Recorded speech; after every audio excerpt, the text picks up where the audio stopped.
From this to this. Oo, gumawa na naman ako ng mini vlog. Kasi nga, nagkakailaw pa lang. Yun nga, susubukan ko ulit mag-video para nga ma-monetize. Uy, nangangarap! Sa tingin nyo, sinong ginagaya ko pag voice over? Uy, di nahihiya. Uy, ang daming tao, di nahihiya mag-voice over at nanggagaya pa. At yan na nga, sinubukan kong sumayaw kasi di na ako marunong. Parang ang haba ng voice over ko.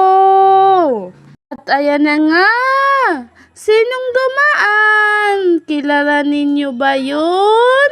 At imimikos-mikos na natin to kasi nauuyam na ang mga tinanim ng nanay ko. At di nyo nga ako nakitang